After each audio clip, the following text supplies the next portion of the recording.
Okay, we're live on StreamYard, so it takes a minute for everything to catch up.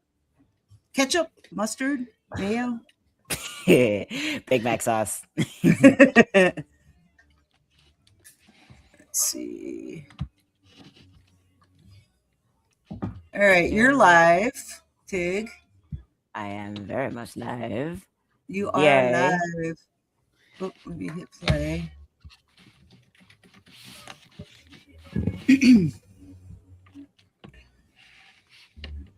So yeah, David came on about 5 minutes before you all showed up. We were talking about like how our Sundays were going, how the week's going. What I did today, Sorry, it disappeared.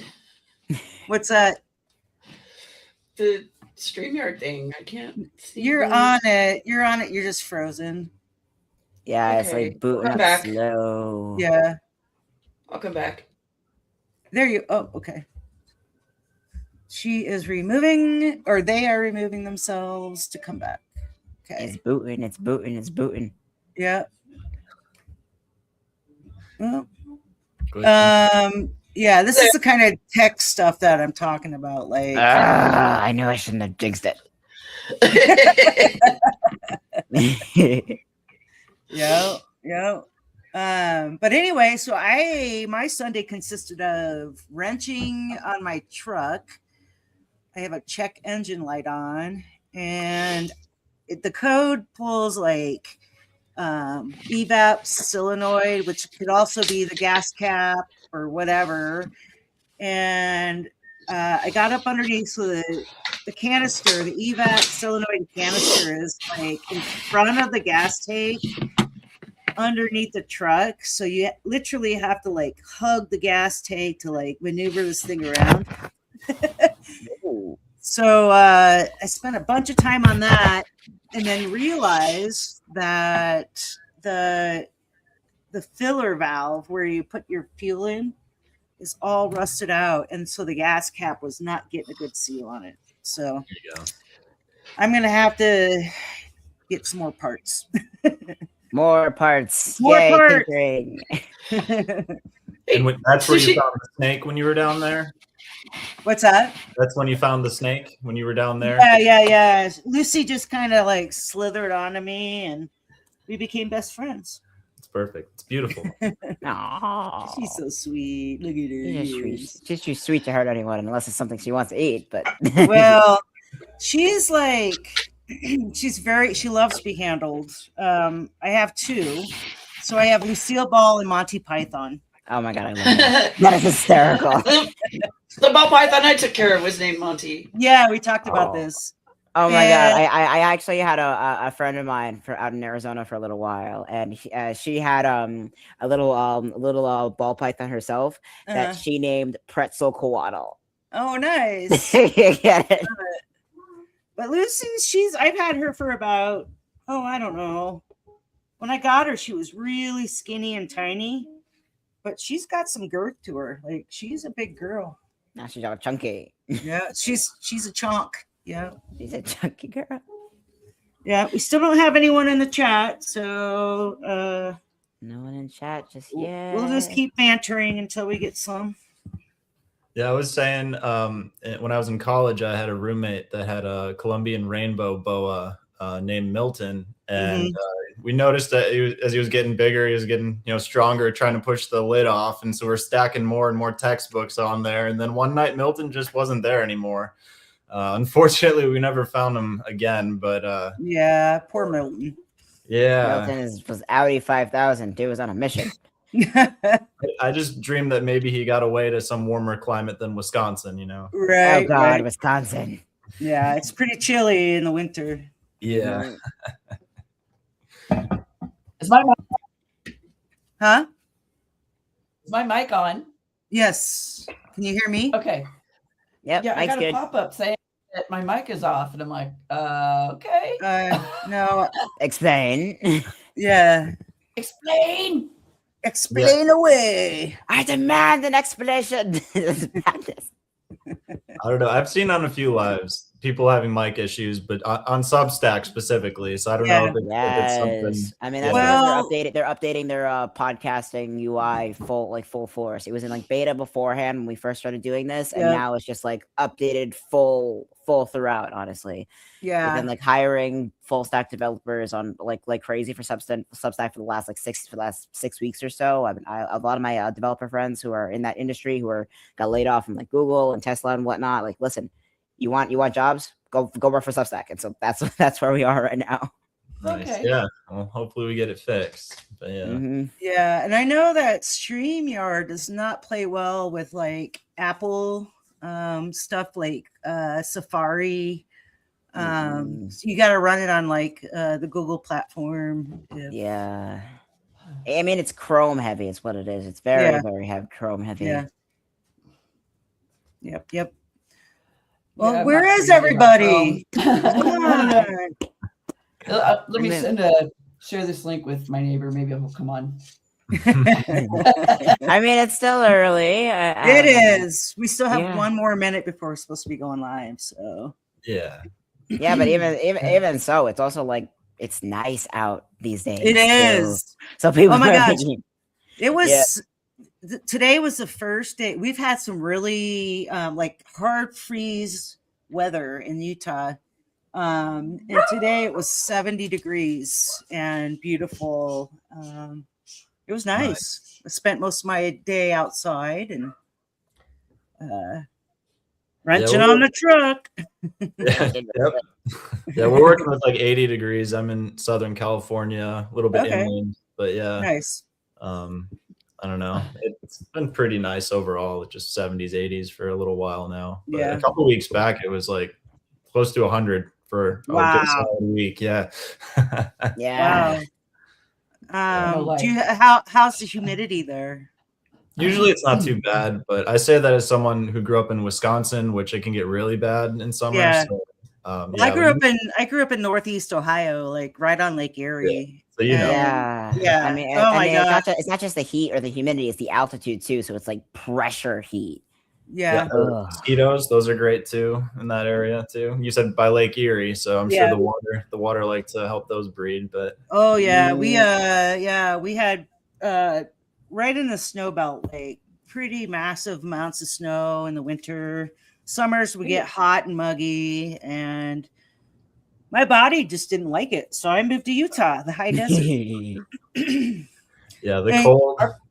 Yeah, it makes my joints really sore. Like I used to play a lot of volleyball. I was in not the Olympic team, but the Olympic program where like, they have people come train in Colorado. And so I mean, I played a lot of sports, and now my body's just anything cold. All my joints would be like, remember when you played sports constantly? So I feel you on the cold and the weather. And you know, like wet cold, like humid cold, it just bites you to the bone. Like in Utah, we get snow and it gets cold, but I can go out and shovel snow in like flip flops and shorts. It's dry. It's dry cold. Dry cold. Yeah. Yeah, we got like wet cold here in New York. Honestly, we got wet cold, but also got like semi-humid dry summers. Like our summers and springs and falls are like our autumns are really, really, really nice. Yeah. But then you have like proto like wet winter, like cold winter, and like in November where it's both like rainy and gross, and then it's blizzard season, and then winter is coming and it's fucking Game of Thrones all over the place. Yeah, we have a saying in Utah that we only have 2 seasons, winter and summer. I mean, I think in Wisconsin and probably several other places they say it's winter. Hey, Natasha. Right, that's it. So. What's that? Just winter and road construction. Natasha's here. Hi, Natasha. Natasha. Well, how come I'm not seeing that? All right, I'm gonna have to refresh. I love your 2 tigs. Now, what everybody to keep in mind, I can't find my glasses. So if I happen to catch what you wrote, you got lucky. All right. Natasha, backlog messages. Hey, I was literally writing all of you. Sweet. All right. So there's 4. I think Natasha's probably our only like person in the chat, in the live. I don't know. Should we just get started? Yeah, I think we're 3 minutes after. So yeah. Okay. I mean, let's give it a few more minutes. Okay. Maybe, like give it like another like 7 minutes or so just to catch up, and then we'll kick it. Hey, Natasha, we're gonna have you back on soon with Lisa, if you're down for that. Oh yes, and Natasha, I also have some links for you as well. I will get back to you on that. Oh, we got Nieta Green coming up. Oh yes, next Nisha or Nieta? I'm not sure. June. Yeah. June. Yeah. So I'm liking the hat. You got the snake hat. Yeah, she loves to just envelop anything on off my shoulders. Oh, thank you, Natasha. Yay. Nice. Oh yeah, that's speaking of how our Sundays was going. That's something I've been working on for like the last 3 weeks, just in like permit mode, honestly. Okay, so you know how Isaac Newton will actually like stay in his apartment for like 2 years after he got kicked out of Cambridge, and it not only developed 4 new flavors of calculus, as well as the formula needed to like actually explain gravity, and then he turned 26. Yeah. That's my neighbor. Yeah, hello. He's like, why doesn't anyone recognize my presence? It's so important. It is. Hey, Ken, I noticed you right away. As soon as I looked back over. I can't find my glasses, Ken, so. But I happened to see what you wrote. You got lucky. Right? Oh, Lucy's like knocking my headphones off. There we go. I'm supposed to go to my parents tomorrow, so I better find them before then. Oh yes, find glasses. Glasses. You need your eyes, girl. You need your eyes. Yeah. Hey, David. Natasha's not familiar with you, so maybe you can. Well, we'll do a disclaimer. Well, yeah, we're gonna do disclaimer and introductions here real quick. Sure. We're just trying to get some more. I think we only have 2 in the chat, but we can carry on. It's 6:05. Yeah, and it's going to be recorded. Yeah, and we'll have the the replay. Okay. So anyway, welcome to Mindhaven. Huzzah. Yeah. Hearts will help us get seen more. Yeah, click the hearts. Smash the hearts. Anyway, I'm Sushi, the host of Mindhaven. We have Nero D, or Nerod, co-host. Nero D. Nerod, Nero D. We have Tig, my other co-host, and today's guest is You Ready Grandma, aka David Allen Graham. Hi. He is a satire comedian. And so, Tig, let's go ahead with the disclaimer, and then we'll get on to David kind of letting the chat know who he is and what he's all about. All right, that's my cue. Yep. Hello, everyone. Mindhaven is a podcast and weekly roundtable discussion that provides a safe space for real mental health conversations by people with lived experience. We are not trained professionals. We discuss our stories and current events and build community and solidarity. If you need to speak to a professional, don't be afraid to look in the tab below or call or text 988. And with that being said, here we are. All right. Well, we'd love to welcome You Ready Grandma. That's what his Substack goes by. Why don't you go ahead and introduce yourself and talk about your past history with comedy? And yeah, sure. So like you said, I'm David Allen Graham. Basically, I've been writing satire for, it's got to be about 20 years now. I was originally inspired by The Onion, which I think a lot of people who write satire probably are. So yeah, I guess over the years I've just written, different formats. It might look newsy, or it might be more like first person, or just like, just random thoughts. Sometimes I will write, like I think I did repost an hour before we started here, some of my actual backstory with mental health, and as being a queer individual. And that post was more about like religion as well. But, so I felt like it was pretty awesome to get the invite here, because not only have I been, writing satire for a long time, but I also do, like a lot of us do, have their own background and story when it comes to mental health struggles. And, we all like to share that and just, see if we can help each other to progress a little bit further in our lives. And then, of course, the crossroad between, mental health and comedy is definitely there. I think that, for me, I do use comedy as an outlet to, express myself. Sometimes maybe I'm just feeling goofy and I write something that maybe has no consequence, but sometimes maybe something's been weighing on you for a long time and you just want to get the words in the right order. And maybe I like to grab attention by using a little bit of comedy. So people maybe, want to look over there and maybe learn something, or maybe laugh with me about something that maybe it is serious, but it's also something we can make a little light of or a little joke about, just to lighten the mood of especially the crazy world we're in today. So absolutely. And I appreciate all that kind of stuff. And I love to laugh. I can be funny, but sometimes my medication has got me to the point where I'm a little bit more, my headspace is more level. So I can like tell jokes now and laugh with my friends. So important. Yes, very much so. You want to, Nero or Tig, do you want to talk to David about anything before we dig into his stuff? Yeah, actually. Okay. Go ahead. No, you're first. No, you're first. Okay. So I actually did humor work in terms of humor studies when I was in college. A little bit as an undergrad, I studied satire. But in grad school, I learned it's an actual field of research. It's interdisciplinary.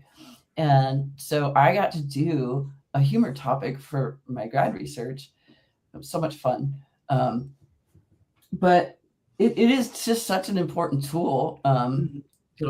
Linguists, psychologists, sociologists, they'll all, where that intersects, talk about humor as this social tool. And it can be weaponized, but it's also really critical to rapport building. And if you fail, it kind of hurts your rapport. But if you don't fail, it does pretty well. And humor failure, you don't have to be the one cracking the joke. Maybe you didn't get the joke. Right. And so I made teaching materials for humor competence for ESL, because it's like when you're learning a language, they consider that the most advanced level of language is, mastering humor. Sure. Even if you're not a humorist. Right. Yeah. Yeah, and I've been known to like things just fly over my head, and I'm just like, huh? Yeah. I mean, like that's honestly like advanced forms of language in terms of humor. That's a big one, honestly. Yeah. Something I noticed, like to follow up with Neuro, and also like the wrap it up with the question I was going to ask you in the first place. Actually, that's a good point you made, Neuro. Actually, with it, so with satire in particular, that style of comedy, it is interesting because like, in order for something to be satire, you first have to have an understanding of what the satire is, So that's honestly why a lot of people are familiar with The Onion. It's a satire of like news columnists in the United States, which on its own is absurd. Right. Which on its own is absurd in its own right, realistically. But the satire off of that that takes a talent. That is a talent right there. So it's kind of like this one line. It's like, if you don't know enough about the topic, you can't make a joke about it. You can't like. Humor in itself cannot be ignorant. You have to know a lot. You have to know what you're talking about in order to know what's funny about it. And I want to know what your thoughts on that, David. Yeah, I completely agree. And it's not that people don't obviously try to make jokes all the time when they have no idea what they're talking about, because we see the president talk all the time. But I mean, yeah, I think that if you don't have a grasp of what's going on, and I'm not going to claim that I always know exactly what's going on, because how can we these days? It's crazy. But if you don't have a general idea as to what's actually going on, you're not going to be able to write a layered satirical joke because you're just going to be lost, you know? So, you know, you'll get people trying to make jokes that just have one layer to it, and that layer itself is just wrong to begin with. But yeah. So if you don't really know what's going on, you're going to put out a joke, and not only is your joke going to fall flat because it's wrong, but no one's going to even think it's a joke. So to your point, yeah, you need to be informed for sure. Yeah, it really falls into like this whole, oh, stereotypes used to be funny and now they're not. But the thing is, like with that, it's like, to be a stereotype in as a way is to be a butt of a joke. And it's honestly a little, this is a little tagline I used at like a comeback I made with my neighbor the other day. He's like, why are you being such a stereotype right now? Can you like just be a human being? Right. Get yourself a personality, man. Stop being a stereotype. Right. And that in itself became the joke now. That became it. So I think like as we learn more about the world around us and as we learn more about other people we may not have been aware of before, that comedy changes as knowledge progresses. And yeah, absolutely. Yeah. Any thoughts on that line or? Yeah, I think knowledge in general is huge, and that kind of ties into like what I've been trying to read up more on lately is like self-awareness, because you know I think a lot of good comedy will come from self-deprecation, and you can't really do that unless you're self-aware. So like one of my next goals and my next projects really is to try to combine teaching people about self-awareness with comedy, because it's not really a topic that people find funny or that they want to really look inward. So I'm anticipating a lot of self-deprecation that does come from a lot of really looking back at who I used to be and the growth that I've gone through and being able and comfortable to make fun of myself. And yeah, and so, you know, that's another form of knowledge. It's admitting you're wrong when you see it and, you know, moving forward to improve yourself and the world around you. So I think that, I mean, it all just ties together, really. The knowledge, the self-awareness I'm looking at now, and then the comedy as well, so that it can be relatable instead of sound like you're trying to preach to someone. You know, it's like if you make fun of yourself, then other people might be able to see themselves in it too, you know. So that's kind of the direction I'm heading in. And when I say that, it's because like I had mentioned to you before we started the live that I had lost my Meta page with like 250,000 followers. And for months now, I was just like, I don't really know what I want to do. And I wasn't getting much traction on what I'm writing because the audience is gone. But I think once I stumbled across some stuff on self-awareness recently and into your, like, again, the topic that you were saying, knowledge and just, you know, learning and how important it is in comedy and just for the world to improve. I think that's really where I'm headed. I want to just kind of combine the comedy and self-awareness, the knowledge and self-deprecation, and hopefully try to enhance self-awareness in the world. So right on. Yeah. That's amazing. So where do we go on from this? So we can't, I don't know. You said you had some bullet point topics that you would like to discuss. So yeah, I mean, well, one of them was the self-awareness, and I guess the reason, and this is really interesting to me and what I've been reading about, is I came across a statistic from a researcher who is on Substack. Their name is Tasha Urich. And their research found that approximately 10 to 15% of humans are actually self-aware. Like, and it's that's a lot to unpack, right? That is a realistically painfully low number. Yeah. Wow. And when I read that, I was just like, aha, because I don't know how to describe it other than almost my entire life I've just felt like I lived in the Twilight Zone. I was like, something's off, but I don't know what it is. Like, people say they mean these good things, they say they're going to do things, but then why does the world look this way?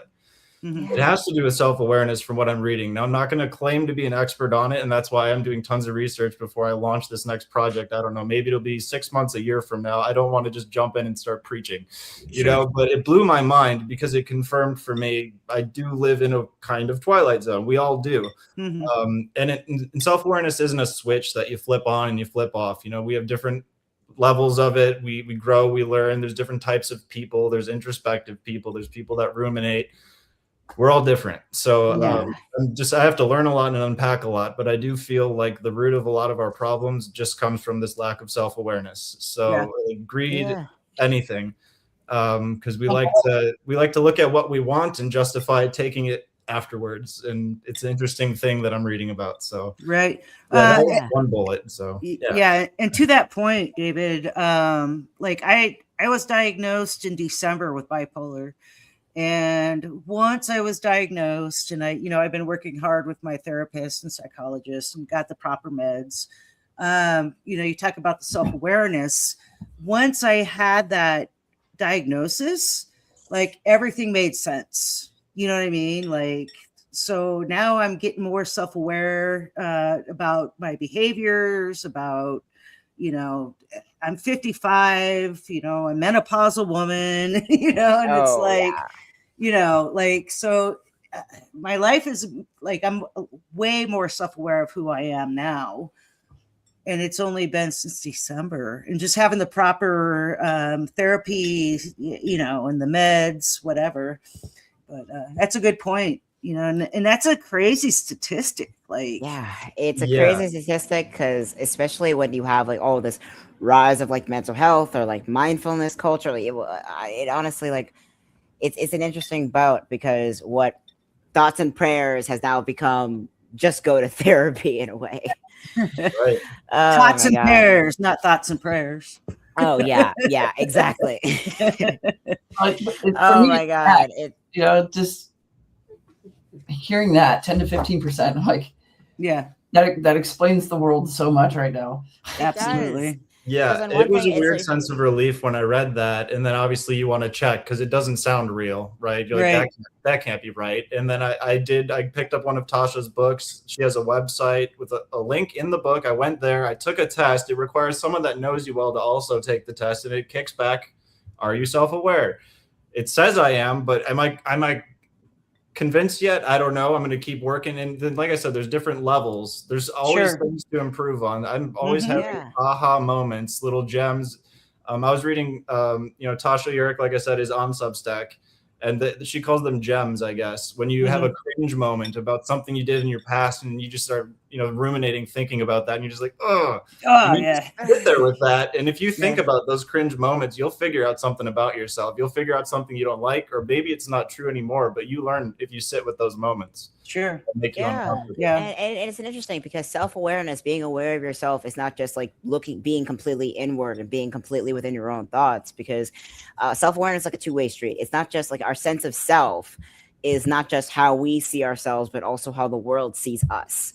Yeah. And that's an interesting dynamic to have, because in order to be truly self-aware, you have to be both aware of how you are internally with your thoughts and how your thoughts are going, and how, whether you're ruminating or not, or what your perception of yourself is, as well as how the world sees you, and being able to balance that. Yep. Okay. Nero? And that is a tricky part. Yeah. It reminds me of the scene from Ted Lasso. I don't know how many of you all have seen that, but funny show. I love it. Anyways, there's a therapist character in it, and she's talking to her therapist, complaining about Ted Lasso and the way he deflects from seriousness by making jokes, and seriousness, or like questions about him and stuff, by making jokes.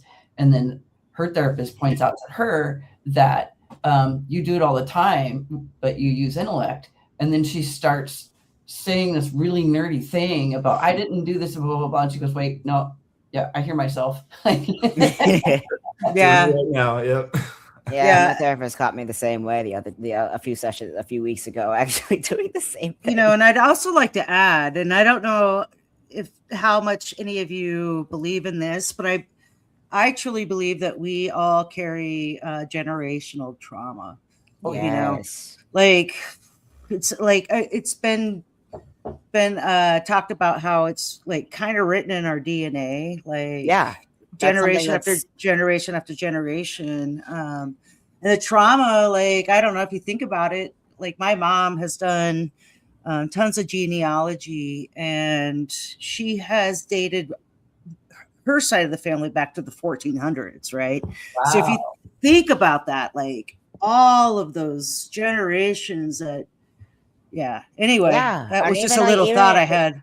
or even something a little bit more general. This is something you could. That's actually not something you believe. This is something that's actually observable in like not just genealogy, but across human behavior as a whole. I mean, just think of like phobias of snakes or phobias of spiders. Sure. Antivenom was not invented until the 1920s, and even then, it wasn't widely distributed until the mid 80s, early 90s.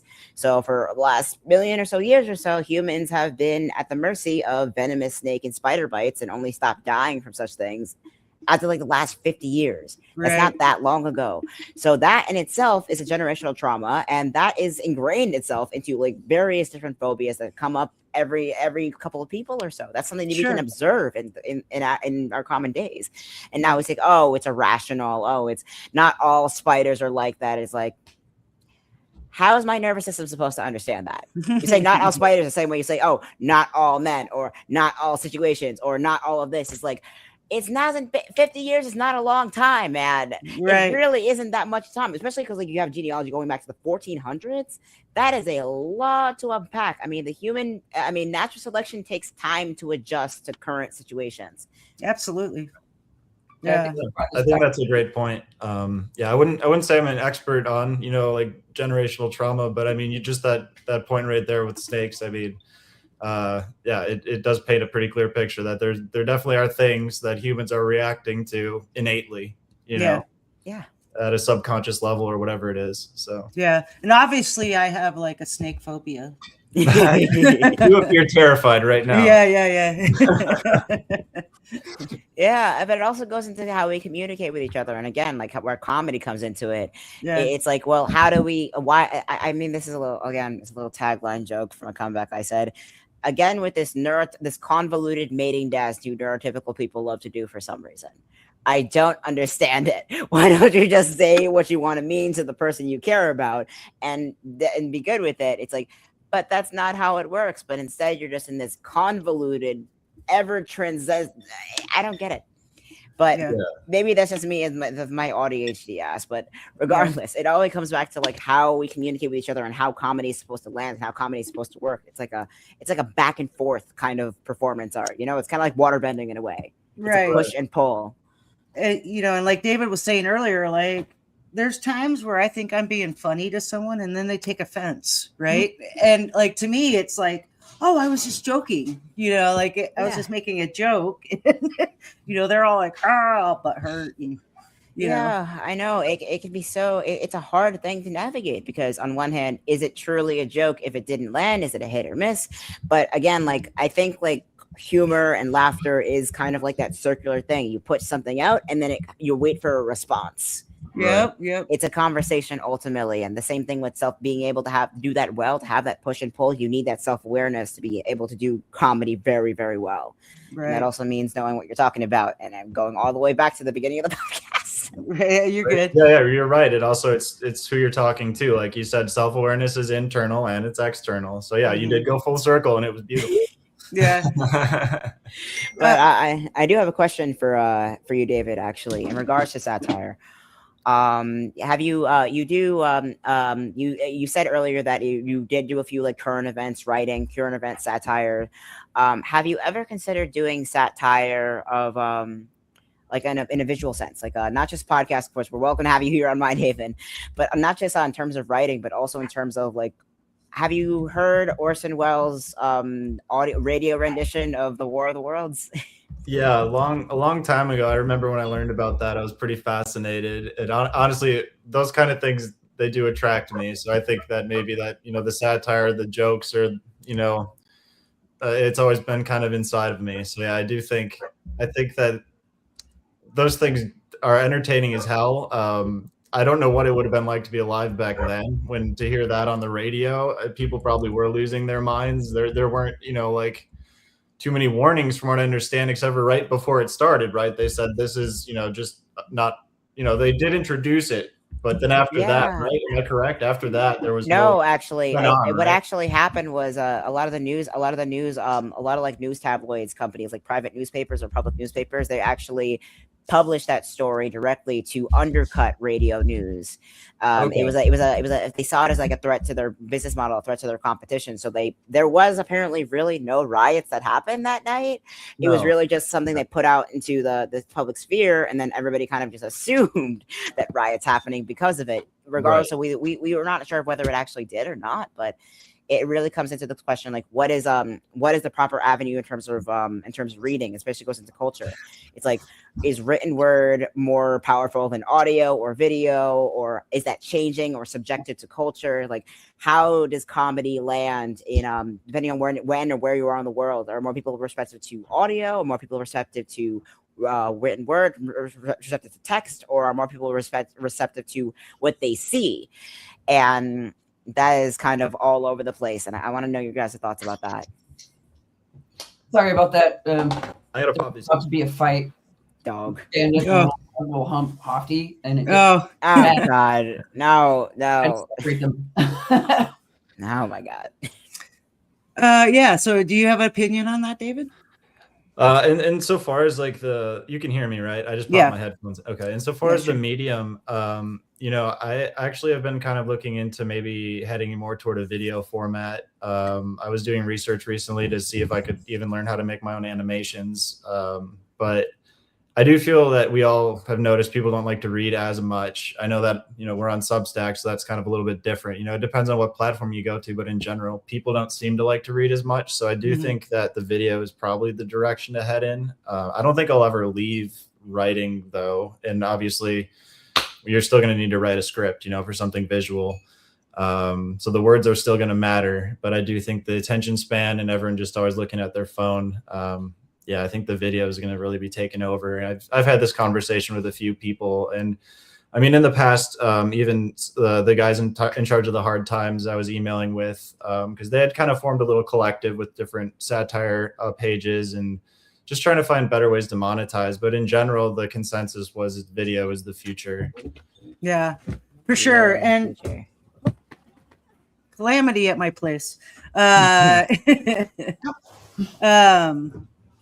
Yeah, and that's the thing. Like, these younger generations they're just stuck to their phone, right? And but I have an 18-year-old, and even though they are stuck to their phone all the time, they are brilliantly smart at the same time, and so I don't know how much of that is just genetics, or they are actually learning something while they have their phone in their hand, right?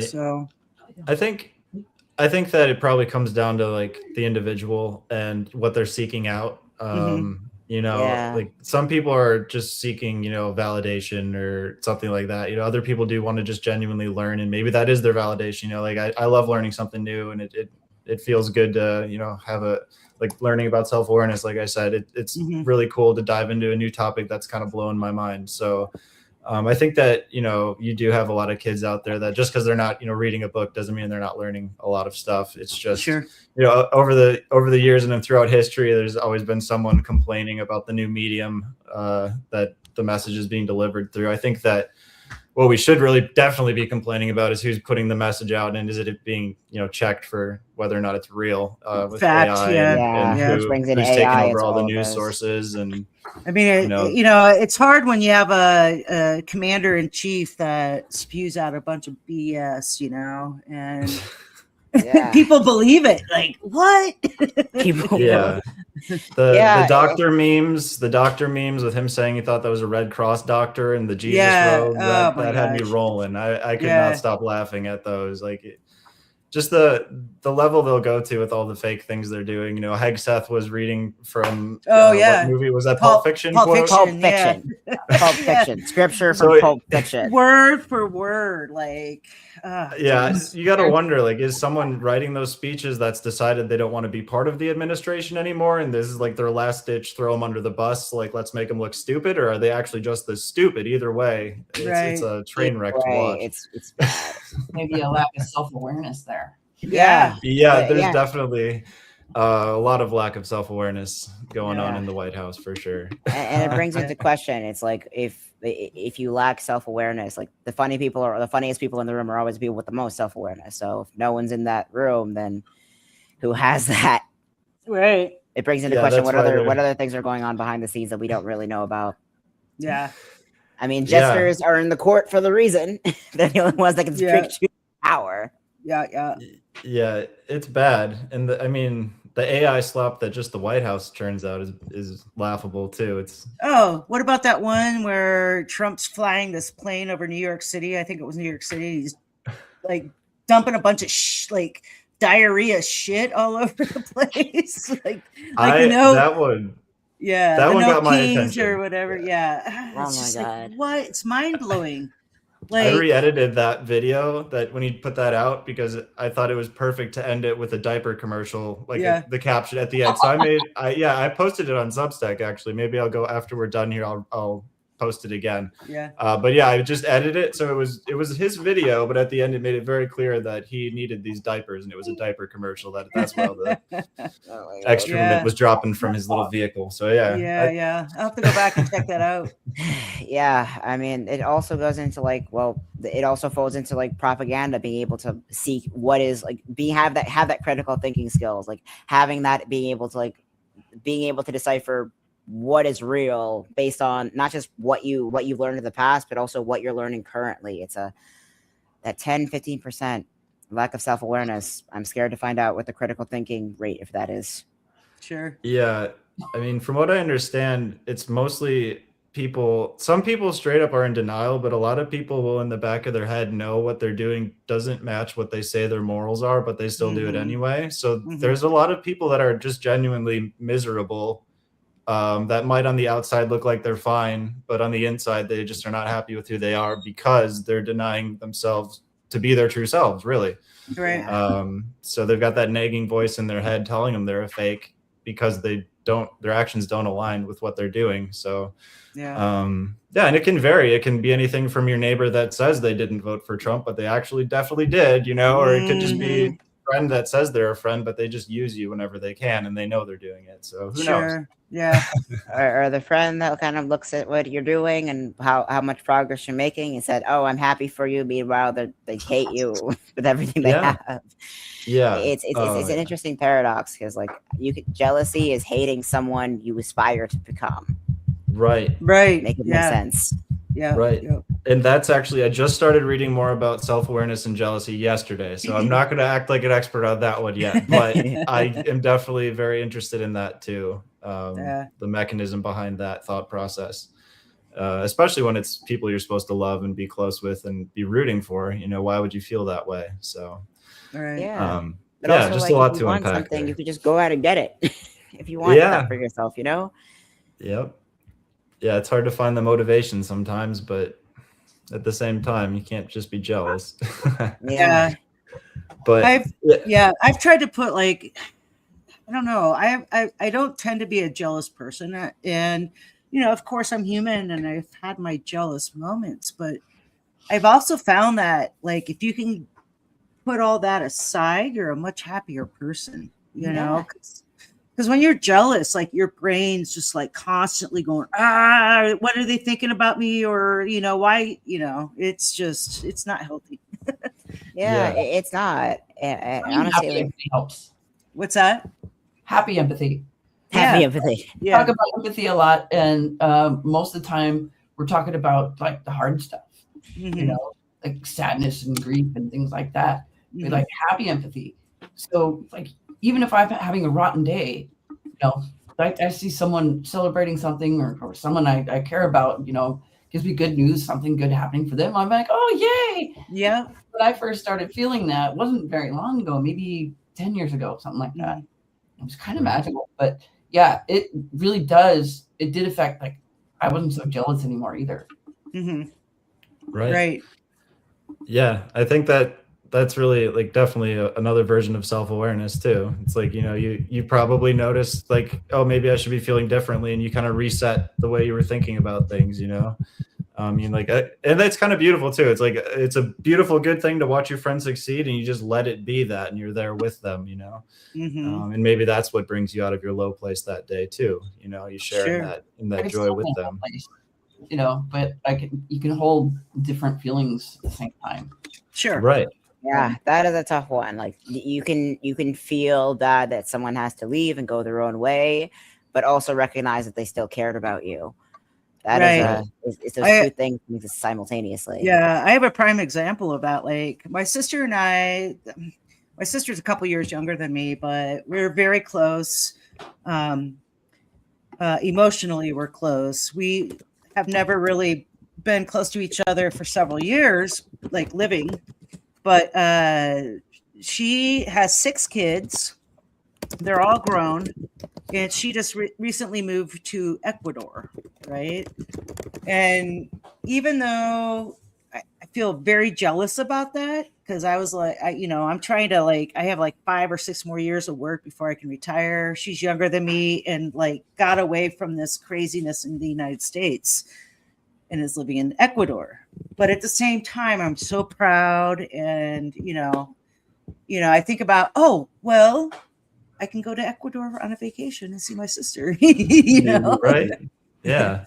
But it's that kind of balance, Yeah. I think you both just brought up a good point. It's being able to recognize maybe it's more than one emotion at a time, and you label those. And this is something I was just reading about with self-awareness. If you feel a feeling or even more than one coming on, label that feeling, realize what it is, and then think about, why do I feel this way? And what's the most logical, helpful next step forward? If you can, instead of just knee-jerk react to everything, if you can label a feeling and then move forward logically, you tend to have a lot better success with other people in your life. So oh yeah, absolutely. Mr. Rogers type shit. Yeah. Howdy, neighbor. Exactly. Yeah. It all really comes to if you want, it's all about just the key to being human, or being the best kind of human, or having the most healthy form of mental health, always comes down to how you interact with other people and how you have relationships. Absolutely. You can chase anything in the world, but it all comes down to relationships with other people, and there's certain tools you need for that to work. And comedy is a great avenue for that. Hey, real quick, David, have you ever done stand-up comedy, or is it just all written comedy? So far it's just been the written, and then I've made little videos and stuff, but not really with me in them. But I mean, at this point, over the last year, I've written, I want to say about 8 different video scripts, where I actually just want to find someone else that wants to make a video with me, or maybe I'll just be both characters, whatever it takes. I can do the editing.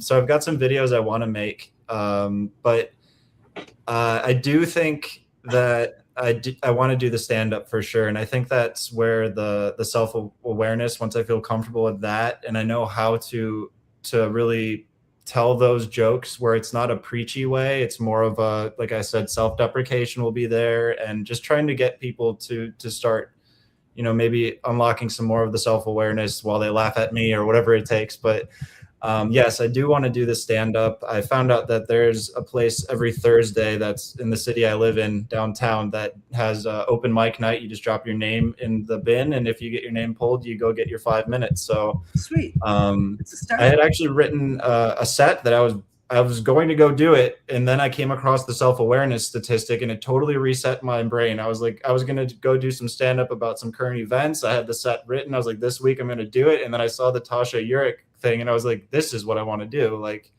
This is what I want to do my stand-up on. I want to have this be my topic. I want this to be my thing. So, and I've had new topics pop up before where they don't stick with me, but this one's been sticking with me for months now. So I think I want to head in that direction. So yeah, when I do the stand-up, I will try to put a video, if it's not a terrible flop, online for you guys to see. Yeah, that'd be great. I would love that. Nero, did you have something to say? I thought you were raising your hand there a little bit ago. About how satire helps mental health. Oh yeah. So for me, I find that especially if there's a topic that keeps coming up in the news that's just bothering me, that I feel it's incredibly wrong, which I'm sure we can all relate to constantly these days. So there's multiple every day, but it just, for me, is a great way to just to make my point that I want to make, to laugh at how stupid whatever it is with everyone else, and then just the likes do feel nice sometimes. It's like, look at someone else feels the same way I do about how stupid this is. Right. There's that validation there, but honestly, I feel like the good feeling for me, even if no one at this point in my comedy career, whatever you want to call it, I don't actually thrive off the likes necessarily after losing like all the big page and the following and stuff like that. I'm actually just really finding there's still that peace in publishing something and just letting the feeling out there. Even if you don't get a lot of reactions, it's like a weight off of my shoulders. So I feel like it's an outlet for sure. Yeah. So it's almost like a diary or a journal of nonsense for everyone else if they want to take a peek, but it does feel good. So it's an outlet, not an output. Yeah, exactly. Yeah, I joke with myself all the time. I'm my only audience. Oh yeah. Yep. Right? Yeah. Oh my God. I crack myself sometimes up. my husband will ask me why I'm laughing, and I don't want to explain the joke, but I had a good time by myself in my head. And yeah, it's amazing. I do all the time. My friend calls me a hoarder of joy. It's like, I want to laugh too. Just give me some of that. Share. Yeah. You can make people uncomfortable too if you're laughing and they don't know why. So yeah. And that psychedelics come into that because sorry, everyone just kind of disappeared for a minute. It's probably my Wi-Fi, but or the psychedelics. Or the psychedelics. Or the psychedelics. But it's like if you're hanging out, even if you're like microdosing and you just start chuckling about something and everyone's like, huh? Yeah. Oh my definitely. Or I just smoke a blunt with some friends and just watch Fantasia on TV with some couches and some snacks. There you go. Cuddle puddle. Yes, I love a cuddle puddle. Yeah, you start with this nonsensical argument about why they skipped the snow globe scenes in Fantasia when that's not geologically accurate. Right? They get mad about it, so they have to skip it. Oh my God, I don't even remember. It's funny stuff though, and it's all just about connection with other people. It's about being human among humans. Sure. Yeah. Sure. And I think about all those, like, the 80s was really good for satirical films, with Rob Reiner and I had his name, Mel Brooks, and, it's those kind of movies where you watch them so many times, you still use some of the lines from the movies, And bring the out younger, your dad, Yeah, bring out your dad. I'm not quite dead yet. Yeah, I feel great. Yeah. Oh my God. There's still lines that are great for sure. Yeah. Life of Brian and Blazing Saddles was all over the place. Sometimes there's some things in there that are a little bit much, but the Pink Panther 1 and 2. Baseballs, the history of the world, Princess Bride. I had a inspection from my HOA. They did a special assessment, and we got new siding and roofs and whatnot like a year ago. Anyways, they were doing crawl space, attic, and garage inspections, and the guy who went to the crawl space, as he was coming out, I was like, "You didn't see any ROUSs down there, did you?" And I was like, "Princess Bride, rodents of unusual size." Yeah. I can explain it, so it wasn't funny, but yeah. If the audience doesn't know, it does matter who the audience is. Right. Yeah. Which brings my final question. After the fact, you just What is your thoughts on improv comedy? Improv comedy. I've seen improv comedy be made fun of very well in other comedy shows. Like on Broad City, they made fun of improv comedy. I don't know. I think that, a lot of people that you see, on SNL and things like that, did they not, go to like Chicago and different schools, they did practice the sketches and the improv. I think that, it's not for everyone. That's for sure, is what you can see, as it's made fun of very easily. I've never personally gone to see it done. I could see it being very cringe, or it could be amazing. And I honestly don't know if I would be good at it at all. Yeah, honestly, but I think like it brings me up because like the kind of guy improv, the kind of person that would go towards like, oh, I'm a professional improv comedian. Right. That is an archetype. I think it's But made fun of a lot, but it's actually really hard. It is. Yeah. So It's gotta be.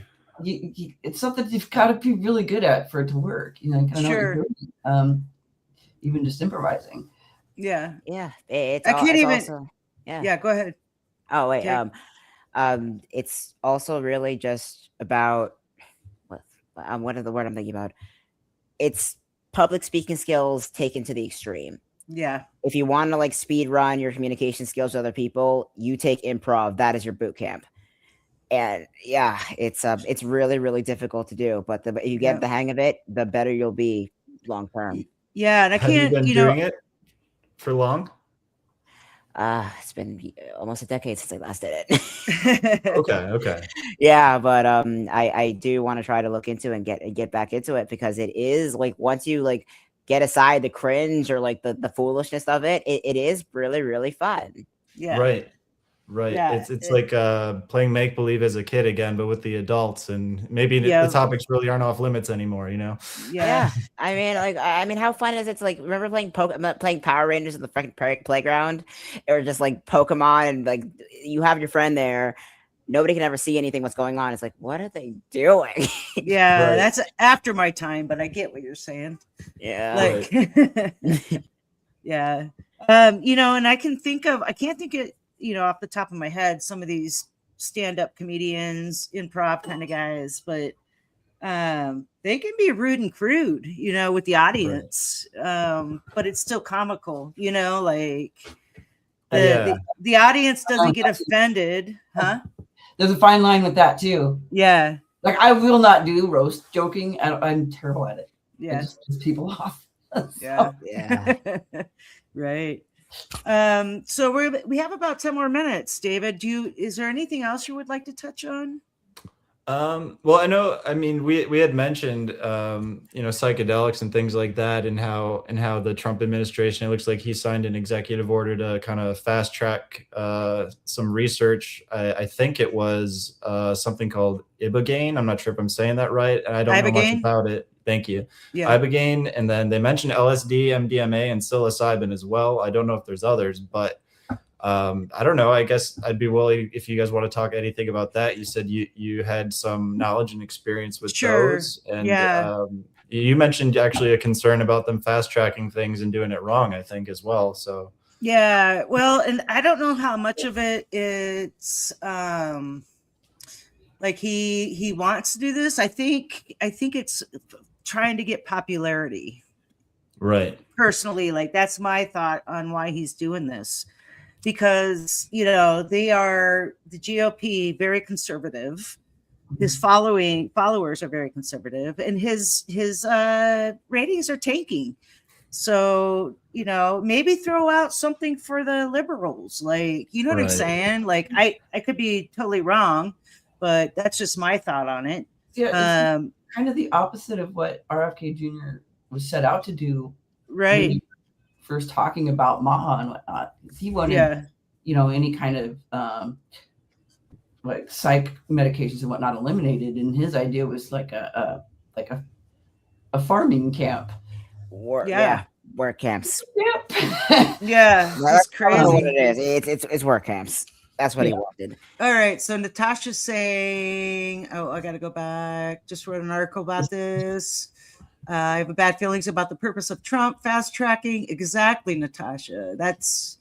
And I believe it'll be used in prisons and concentration camps. Yes, they're going to experiment on disabled people and people in camps. That's why we have to pause, because this is suspicious, of course. And that's kind of my feeling too. Yeah, it's a little bit strange because, you know, it was the Reagans who put the war on drugs in the first place, which is, you know, the GOP and really Ronald was how we got to where we are anyway. Yeah, it was mainly just a ploy to crack down on the back of house operations of union and civil rights movements at the time. Yeah. But yeah, it's interesting. So go ahead, Nero. I I thought you were. Oh. But yeah, I am, like I was telling David before y'all joined, I am a huge advocate of psychedelics. I am very experienced myself, and know exactly how well they help. My daughter just arrived, so pardon the dog barks. Anyway, yeah, I think it's very important, but I do believe, like Natasha was saying, that I don't think that Trump has the best interest in the fast tracking of the psychedelic experimentation. Yeah, I don't really think that whenever he's doing something, I don't think the first reason is ever, how is this going to help anyone other than himself? So exactly. I don't, yeah. And when you hear fast track research, that doesn't sound like a good mashup either. So you probably want to do it right. It's also very rarely him making these decisions. It's really the people behind him that kind of use him as a proxy that scares the crap out of me. Right. Natasha's asking how knowledgeable you are about ibogaine. I'm pretty familiar with ibogaine, and it's kind of in the same ayahuasca family. Oh yeah. Ibogaine's more, I think, comes from Africa, where ayahuasca comes from the jungle. But it's definitely people that I've never done it myself, but the studies that I have read up on, it's to help with like addictions to like opioids or like heroin, some major addictions, and it like rewires your brain, I guess is the best way to put it. Yeah, it looks like the experience on that particular drug is 18 to 36 hours. It's saying a multi-phase psychedelic experience. So it looks like that lasts longer than all the other ones we were talking about. Yeah, it's along the same lines of ayahuasca, and that's a heavy hitter. That is it is. You have to be very mentally prepared. There's lots of vomiting before, and have a medic on site. Yeah, have a medic on site. And then there's Bufo, the frog medicine that's been used in ancient civilizations for years. Yeah, it's a tricky one because on one hand you have this knowledge, you have these benefits. On the other hand, the infrastructure is not there to research and implement these benefits fully. It's like you can't crack down on research and be able to not look into it at all, but at the same time, you can't just let it go wild and unregulated, because that's how people get hurt. Right. It's like the Gilded Age with cocaine. Yeah. It's like, oh no, you're both fine ladies of the house. Don't drink like Irishmen at the docks. Do cocaine. Yeah. Well, and I think, go ahead, David. I was just going to say, I'm guessing if they're trying to fast track this stuff, he's already invested his money somewhere, right? They're already moving their money around. So I'm guessing if you take a peek at the stock market or wherever else, now that with what is it, Kalshi or whatever, you can just see what's going to happen in the future with people betting. So sure. Yeah, maybe he's got a big pocket in that kind of field. Like he's got to be making money at it somehow. That's the only thing he thrives on, is the big mighty dollar. So right. Natasha, 50 million ibogaine research immediately to start. Natasha, CV after class. Yeah. I think, it kind of really like set me back mentally when I saw that he was fast tracking that. And I'm like, there has to be something about it. It's not for the benefit of the people, American people. It's going to benefit his pocket. Yeah, not even. I mean, the revenue honestly is just a side effect. There's also Hi, Julie. The Stephen Miller of it all, and the whole wellness quote concentration camp thing of it all. I find that fast fascist authoritarian regimes, or even like heavily conservative resistance to change regimes that are just heavily resistant to a changing world. They refuse to adjust. They refuse to adapt. They want, okay, this is the way it's always been. This is the way it will always be. And we will destroy anyone who says or tries to change to otherwise. I find that they will always turn to the fields of psychiatry and psychology or pharmaceuticals or medicine to justify their resistance to change. Right. Yeah, they will always do that, and that's something. And anytime you have like that, it's always something like that. Yeah. All right. Sorry, I got my snake taking my headphones off. So you got her.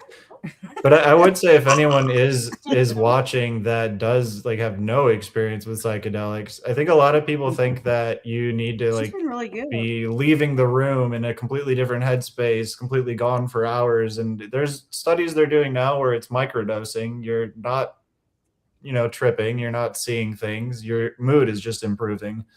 So if there's people that are scared of that, maybe just take a peek again. Ketamine treatment is becoming way more prevalent. I had life-changing success with doctor-administered ketamine IV treatment.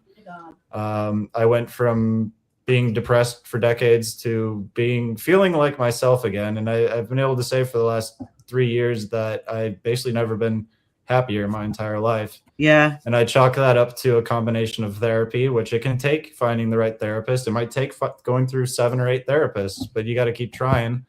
So, see if you have healthcare, see if your provider offers those online therapy courses. I would suggest a lot of them do. They just don't tell you about it. It's included in your insurance. Yeah. So I'd say if you're curious and you've been struggling your whole life, just take a peek at the ketamine. It doesn't have to be IV. They're doing Spravato, the nose sprays. There's nose sprays. There's the little pills.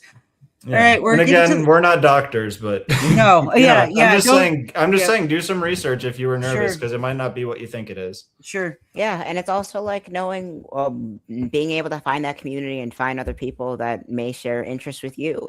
That's always what it comes back to. Essentially, it's just trying to find people of like minds who are either dealing with or moving through similar sides in life that you are. Yeah. I mean, drugs or psychedelics are all that is good, but it's kind of pointless if you're doing it by yourself. Well, I don't know. Well, unless you're an expert, then yes, you can go. Yeah, on those journeys. one of my favorite things to do is go beyond by myself. But anyway, we're getting to the top of the hour. Does anyone have a joke you'd like to tell? Well, I don't have a joke, but since we were talking about psychedelics, you have kind of a funny story about the one time I did them. That was mushrooms. So it was over 40 years ago. But anyways, it made everything extra, right? Like everything I could hear or see or whatever was sort of magnified, right? Sound. And I was smoking or trying to smoke. And I had a cheap lighter that sparked a lot. And it looked like a torch. Yeah. Yeah. Oh, and it was because I was high. Right. And I still couldn't get myself to light it. So I was going like this and laughing. So I thought it was funny. I love it. Yeah. Maybe we'll try that again sometime. I'll bring a lighter and After doing streams, I'm good for never. Yeah. Just once, one and done. All right. Curse this infernal machine. Well, don't come hang out with me because, anyway. Again, maybe you and I sometime we can hang out. Yeah, totally. Yeah. Do we want to carve out a little joy for the night before we log off? Sure. I got something. I actually decided to decorate my little drawing book. Man, it's really hard to go forward. Scoot. The other day, but I wrote. Oh, nice. Yeah, you showed that to me. I love it. Love it. Yeah. So, we've been trying to do this in the last couple podcasts, just as we end, just because we do talk about some heavy shit, at the end, just kind of like think about something during the week that brought you some joy and share it. So you got anything, David? Yeah. He might blush, but my husband is he's doing massage school, and he's making great progress. And I think that I just want to. I'm sure he'll watch this later, so I wanted to give him a shout out and say I'm Nice. proud of him. I'm very proud of him. It's a great thing he's doing. He wants to hopefully work with cancer patients and help people feel better with massage therapy. Awesome. Yeah, so I just thought that's a beautiful thing and a worthy endeavor and job to look forward to hopefully having for him, and I'm proud of him. So Yeah, right on. I love that. What about you, Tig? You got anything? Oh, something that went really, something that brought me a lot of joy this week. What was it? I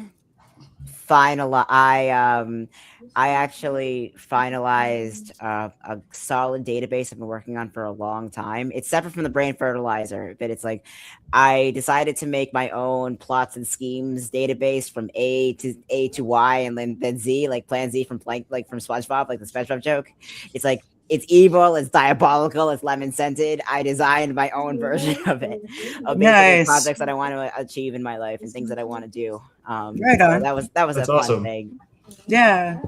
Are you gonna be able to share any of that with us? Yeah, it's gonna be all posted to my website by the end of the night. So Okay. Yeah, so you'll be able to, if you go to my profile on Substack, you'll be able to see a link to Sigologyverse.com that has the brain fertilizer wiki, as well as all my links and stuff like that. Substack, as well as the new A to Z plots and schemes database that'll be up by tonight. So yay! Sweet. Awesome. Loving Very it. cool. Yep. I'll definitely take a peek. The only thing I can say is, because it's the same thing I said last week on our episode, is that my kiddo's back in my life. That's my joy, and they're here hanging out with me tonight. Gonna have some dinner. That's awesome. Yeah. Yay! So, yeah. All right. Well, yay. I heard them say yay. Yeah. So we like to debrief after we end the live stream, David. So if you want to stick around, want to say thank you to everyone in the chat. Thanks for joining us. Much love, and we shall see you next week. Okay. Yep. Yay! Yay. Hang tight, y'all.